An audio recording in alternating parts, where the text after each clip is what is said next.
আজ থেকে শিক্ষা প্রতিষ্ঠানে ৪০ দিনের ছুটি। দীর্ঘদিনের ছুটি পাচ্ছে শিক্ষার্থীরা। পবিত্র রমজান, ঈদ উল ফিতর সহ বেশ কয়েকটি গুরুত্বপূর্ণ ছুটি মিলিয়ে আজ থেকে প্রায় ৪০ দিনের জন্য বন্ধ থাকবে শিক্ষা প্রতিষ্ঠানগুলো। ২রা মার্চ রবিবার থেকে এই ছুটি শুরু হয়ে চলবে ৮ এপ্রিল পর্যন্ত। এই ছুটি সরকারি ও বেসরকারি সব স্তরের স্কুলের জন্য প্রযোজ্য। শিক্ষাপঞ্জি অনুসারে রমজান মাস, শুভ দোলযাত্রা, স্বাধীনতা দিবস, জুমাতুল বিদা, শবে কদর ও ঈদ উল ফিতরের ছুটি মিলিয়ে ২রা মার্চ থেকে ৮ এপ্রিল পর্যন্ত শিক্ষা প্রতিষ্ঠানগুলো বন্ধ থাকবে। ২৮ ফেব্রুয়ারি এবং ১ মার্চ শুক্র ও শনিবারে ছুটি থাকায় সবশেষ ক্লাস অনুষ্ঠিত হয়েছিল ২৭ ফেব্রুয়ারি বৃহস্পতিবার।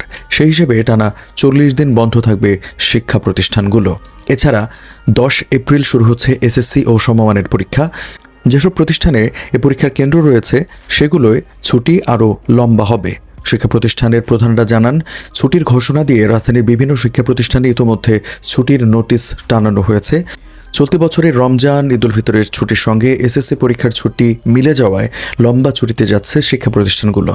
তবে মাধ্যমিক ও উচ্চশিক্ষা অধিদপ্তর থেকে শিক্ষা প্রতিষ্ঠানগুলোকে পরীক্ষার ফাঁকে ফাঁকে ক্লাস নেওয়ার তাগিদ দেওয়া হয়েছে।